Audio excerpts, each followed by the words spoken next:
I think organic matters because it makes you filter through the noise. Well, and maybe I'll give the just mathematical version of this as well. One of the things that folks often target is they target a 3-to-1 LTV to CAC, right? That's kind of like a common, kind of thing. Now, the question is, I always say, well, is that blended or unblended? And the reason why that's important, and the question, this unblended or blended concept is basically, is that accounting for all the organic traffic that's coming in also?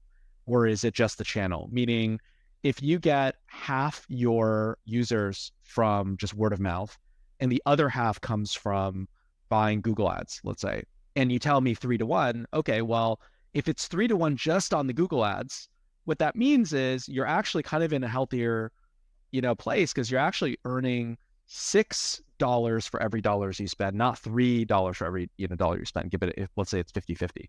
And that can be really good because that means that you actually could potentially ramp up spend. And there's a cost curve on that. Like usually the more money you spend, the worse the performance gets. But it means that there's more juice to squeeze, right?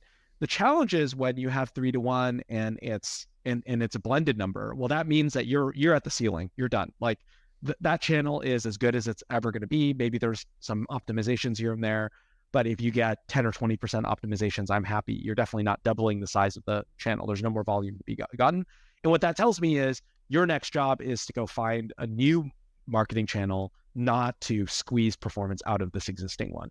And so it's one of the reasons why the ideal version is that you have actually 60, 70, 80% of your growth is organic. And then you've maybe done some experiments with some forms of more traditional marketing, because what that means is that your blended ratios are much, much better. But yeah, I mean, I think going back to the original point, marketers are kind of in perpetual warfare with each other on this stuff. And the alpha that you get is from finding new channels, being clever about the thing, the underlying quality of the product. And if you kind of assume if there's a efficient market hypothesis of economics, there's an efficient marketing hypothesis in this case, where ultimately, if everyone's executing at the highest level, then it really does become about the quality of the product and the underlying brand. I think the other great takeaway is this idea of the natural continuum between the size of a channel and its responsiveness or its effectiveness, and that a lot of companies make the mistake of going towards the scaled channel too early, where that's the most competition because the companies with the largest budgets, the largest sizes, the need to scale have to go there. And so as a result, it creates an opportunity where there's actually inefficient stuff in these smaller, harder to scale earlier channels, like calling all your friends.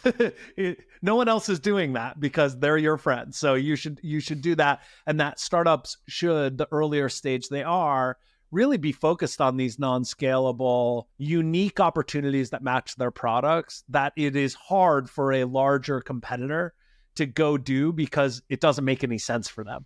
Yeah, I think breaking into these big channels requires momentum.